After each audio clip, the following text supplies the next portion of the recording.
காத்து வீசி விடுறேன் நண்பா. இப்ப எனக்கு தூக்கம் வருது, நான் தூங்குகிறேன்.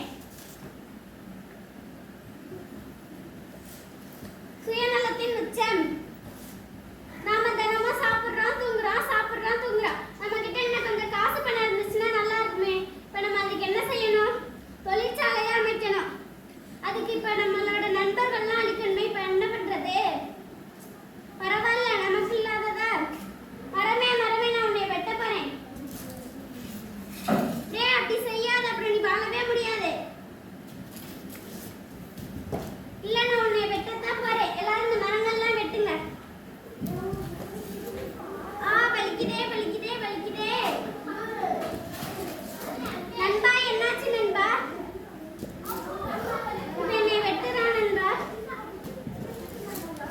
நண்பா, ஏன் இப்படி செய்ற? உனக்கு எவ்வளவுலாம் நல்லது செஞ்சிருக்கேன். உனக்கு கொடுக்குற பரிசு இதானா? ஏன் இப்படி செய்ற?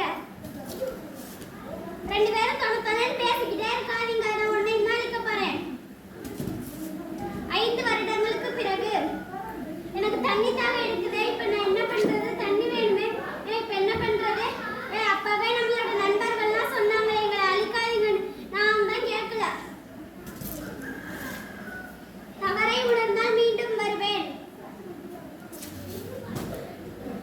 என்னுடைய நண்பன் குரல். நண்பா, எங்கே இருக்கிறாய்? எங்கே இருக்கிறாய்? நான் ஒண்ணு சொல்றேன், அதை செய்றியா? சொல்ல நண்பா, நான் செய்றேன். இந்த உலகம் ஃபுல்லா மரக்கன்றுகள் உன்னோட, அதுக்கப்புறம் உனக்கு தண்ணி எல்லாம் கிடைக்கும். சரி நண்பா. எனக்கு தண்ணி கிடைக்குது. நண்பா, இனிமே நான் அந்த தப்பை செய்யவே மாட்டேன். இனிமே செய்யாத நண்பா. அப்படி நண்பர்களே, நீங்களும் உங்களோட சுயநலத்தினால இந்த மாதிரி செய்யாதீங்க. அப்புறம் நீங்களும் ரொம்ப கஷ்டப்படுவீங்க. மரம் வளர்ப்போம், மழை பெறுவோம். மரம் வளர்ப்போம், மழை பெறுவோம். நன்றி.